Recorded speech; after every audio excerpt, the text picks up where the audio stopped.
It is Tuesday, July 13th, and I am fortunate enough to be here in the home and studio of Ramon Ramirez. And we're going to learn about his history, which is absolutely fascinating. Not only is he talented, but he just has very interesting history. So, Ramon, how did you start? Well, it's interesting. I started in Christmas, and this is in 1956. I was 4 years old in Los Angeles.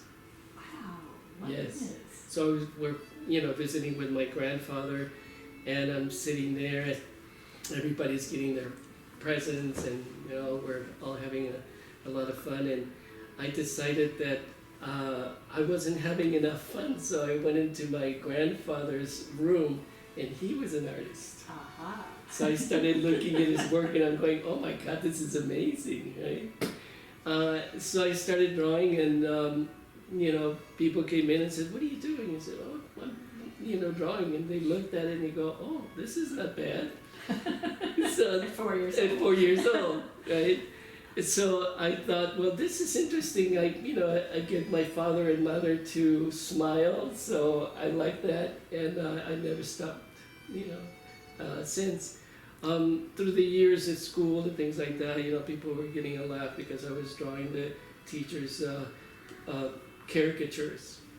So at the age of 13, they called me up and said, well, one of the teachers said, well, this is not fun because this teacher that you drew is about 86 years old, is about to retire, and you just did his caricature. So they were going to expel me from school. Oh no.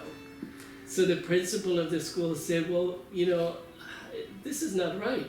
So besides me going home telling my mother that I was going to be expelled, I got the call that the principal wanted me to come back to the school.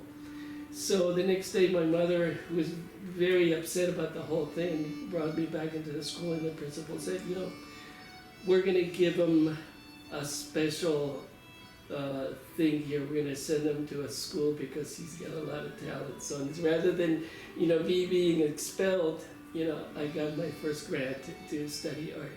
Oh, that is awesome. So at the age of 13, I had my first, solo show.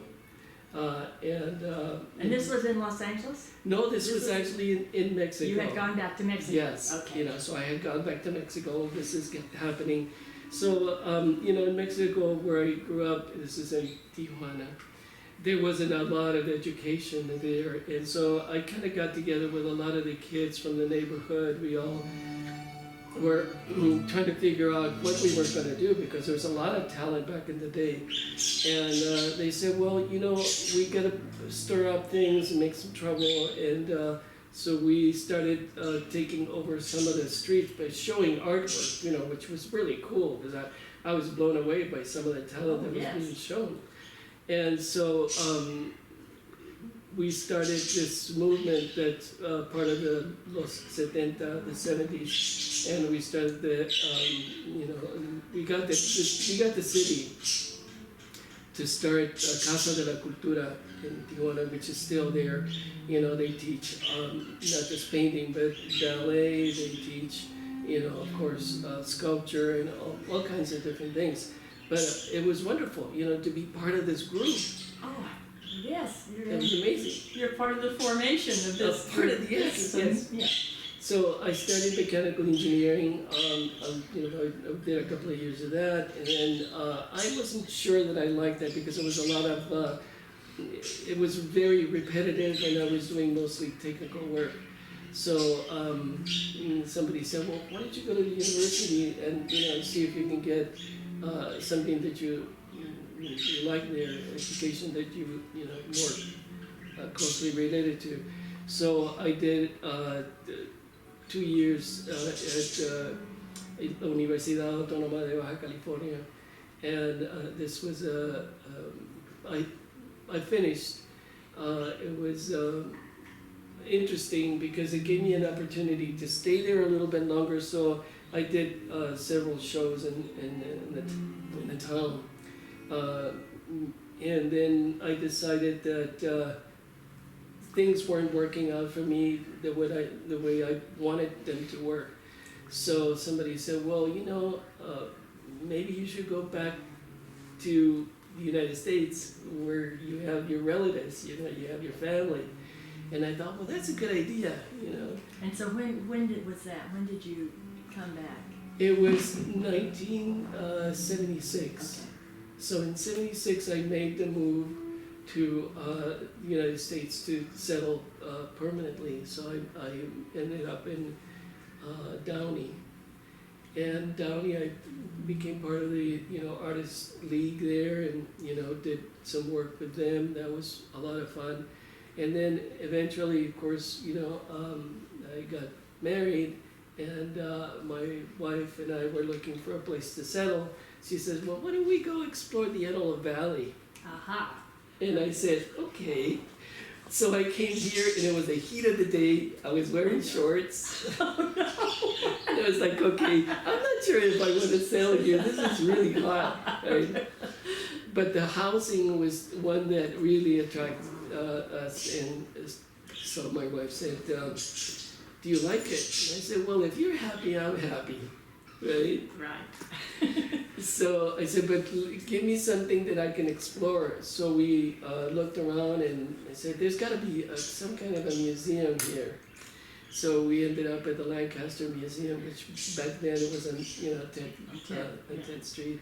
And it was Norma Gerba and Nancy Mosman that said, we need people. So why don't you come in, come on and join us. So I started there, and just never left. It was a lot of fun talking with people, and I was there in I don't know, multiple shows. I think maybe around 8 to 10 different shows with the group, and I enjoyed it. So that was really good. Obviously. And then from there, Well, you transitioned to... yes. From there, I transitioned to here, and just built up from there, because I really was anxious to work. I was already retired by then. But before then, let's backtrack. I was going to say, before you retired... Before I retired, I worked at Disneyland, for a number of years. Before that, I did advertising for a number of people. Let's see, it was around 1976 that I started doing work for a chemical company, Rachel Industries. And so they took me on as an illustrator and then an art director, which I didn't know how that worked. Wow. Well, Right. I was like, okay, well, what does an art director do? I For a knew how to draw, chemical but company. so now then, the plot thickens. So I learned that trade, and I really enjoyed it. I said, well, I don't have to draw all the time. I can, design labels and logos and things like that. So I did that, and then I worked for the General Telephone, and I did a number of years there. And then we were doing the, of course, back then it was the directory, the telephone directory, and that was, it was fun. I had a chance to meet other artists, and I was always involved with some kind of show, some kind of, museum or things like that. I worked with the Latin American Art Museum in Long Beach. Yes, which I visited. It's a wonderful it's place. a beautiful It's place. wonderful, It's yes. wonderful. So that was exciting, because I got a chance to show the work of Diego Rivera, his traveling show that was, we were fortunate to get at that time. And again, all of these things, it's really interesting, because it was never planned, it would just happen. So, that's always been exciting to me. I can't help when I see a door open. You go through. I go through. That's right. That's wonderful. Yeah. Well, then your work here in the Antelope Valley, when you retired, you now are... I'm working as a teacher. Okay. Here, I have several students through the years, some very, very talented kids, and some older people around my age, and so I've been pretty fortunate to have some very just focus and loving art people that have participated in just really exciting to be able to work with talent. Well, and you have such a broad style. You are just so talented. I don't even know the words to describe the different styles that I see on your walls, and we're going to look at those in a little bit. Do you have any? Do you have a favorite that you? I love portraiture. Okay. I love pastel, and at the Antelope Valley Fair, I've been doing this, of course, pre-COVID.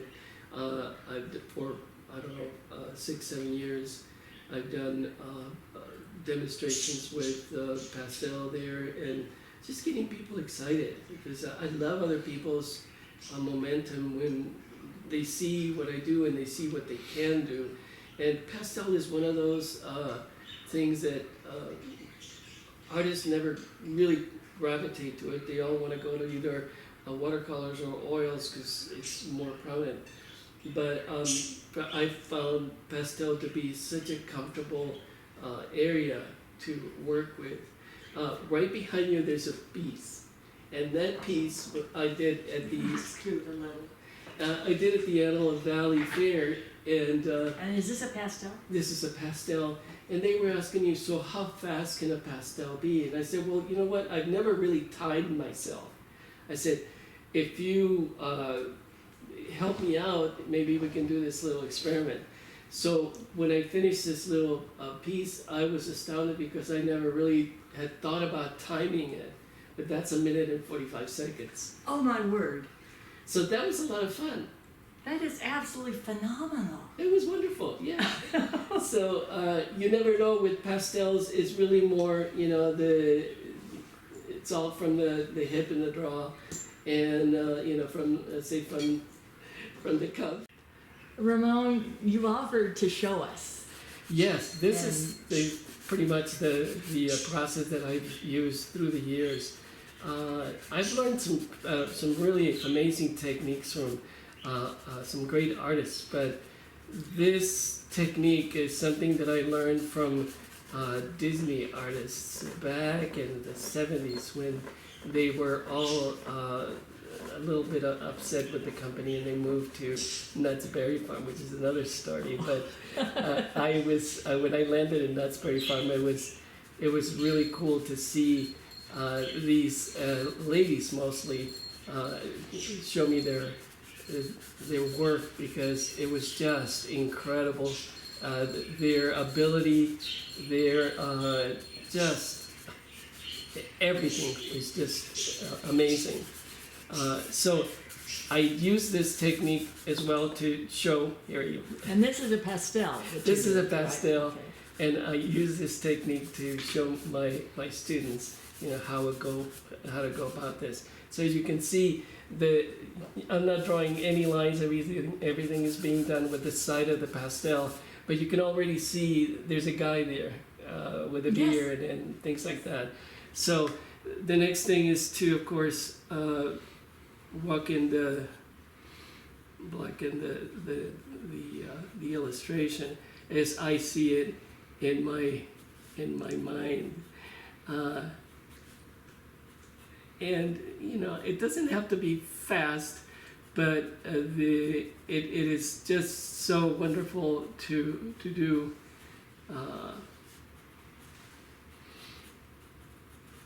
Because I've been doing it for so long, it just comes very, very natural. There's no real struggle here. It's just trying to keep myself patient enough to see what it is that I'm projecting here.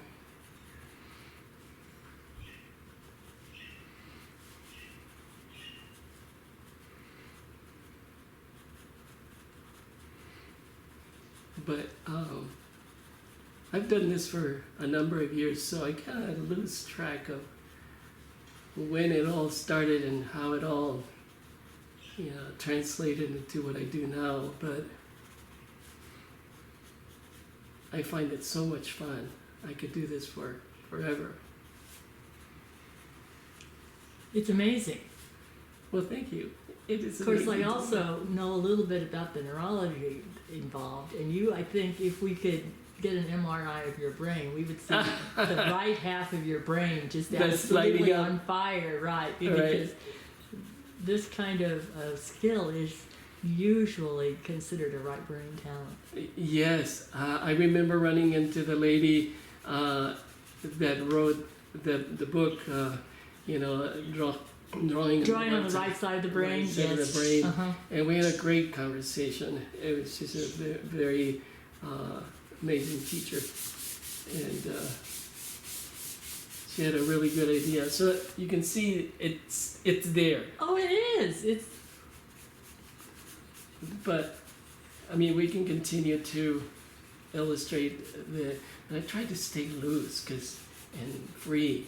It's trying to draw very specific. It doesn't always work. It's when you stay loose and you add to it afterwards that things happen in a much more, say, magical way.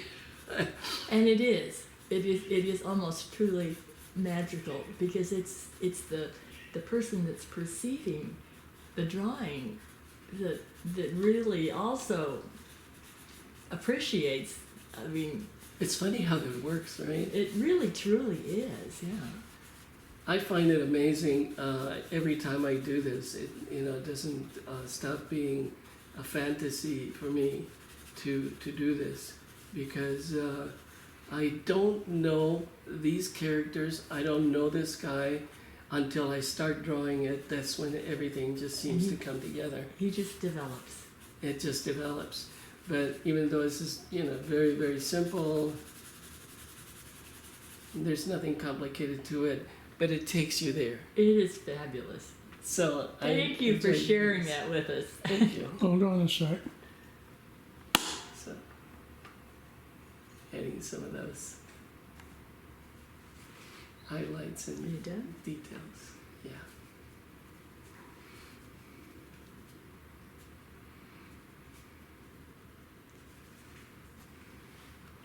Perfect. Okay. So that's a lot of fun. Excellent. Ramon, this wall really illustrates your versatility. Now you have up at the top a landscape. A landscape, yes. I guess it's the whim of it all. I love to do just whatever comes to mind. Sometimes landscapes, sometimes portraits, sometimes caricatures. Now why don't you up a little above the landscape is a portrait? Yes, of course, of a religious nature. There you go. Yeah. Yes. So that's a pastel. Then the one underneath is The one below. Okay. the one below. Yes, it's a landscape of the, I guess the lake before it dried out. Out here behind the hills. Okay, and then over to the right and up a little is this wonderful. So this was an allegory, and just I don't know. I was just thinking of this boat who might have marooned there, and has a story. And then over to the right, there is this, which is totally different. Right. Yes. And this was part of a series of paintings that I did for the Day of the Dead in the city of Santa Ana. For a number of years I was doing that as well. And I never really was a big fan of the Day of the Dead, but I found that it was kind of fun to play around and do. And if we just keep scanning down the wall, this wall is just incredible. It's got so many different. That's why I love it. There's such a variety of style and composition and then I love the one that's on down of the there's such expression in the person's face. Yeah, this is a very old piece that I did for the California State Department of Education when they were asking me to show some of the work that I had done to illustrate the ethnicity. So I did that and a few other pieces.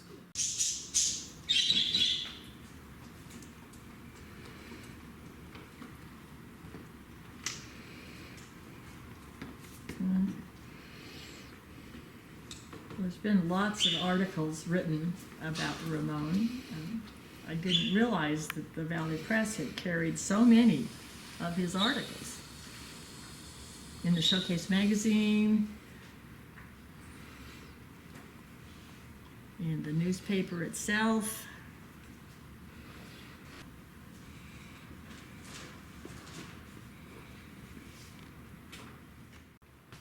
This painting is good because we're not having a fight with glass. Can you talk to us about this? Well, this is a conversation between an older man and death, and it's maybe a philosophical take on life, and what is death, and is it that important in the scheme of things, which is kind of a deep thought. Deep thought, right? Which is good, yes. And so I was playing with it and thinking, one of these days, I might have to visit that lady, but in the meantime, it's nice to be alive and be creative. Definitely. What medium is this? This is pastel. This is pastel. And it's my goodness. Pastel and pencil on newsprint.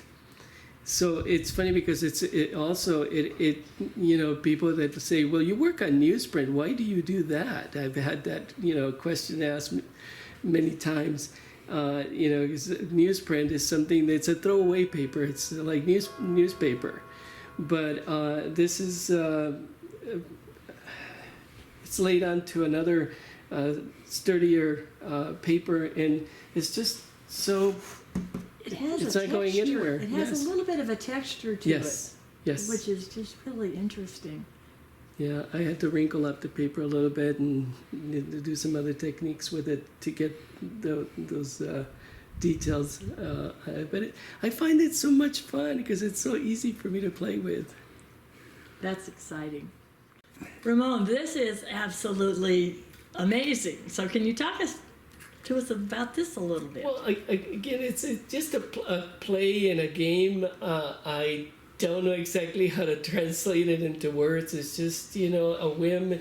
And I love playing with shapes, and it's semi-abstract. The characters are morphing into each other. The colors are as well. But I thought, how fun to do music and see how it expresses into different tones. And this is oil, or? Yeah, this is oil. Okay. Yes. So again, experimentation. There's a playfulness to the work that I really enjoy. It's just so much fun to do. Well, it certainly demonstrates the incredible talent that you have. And Ramon, we really, really appreciate you taking the time. Thank you so much, Gretchen. To spend time with us. It's a pleasure.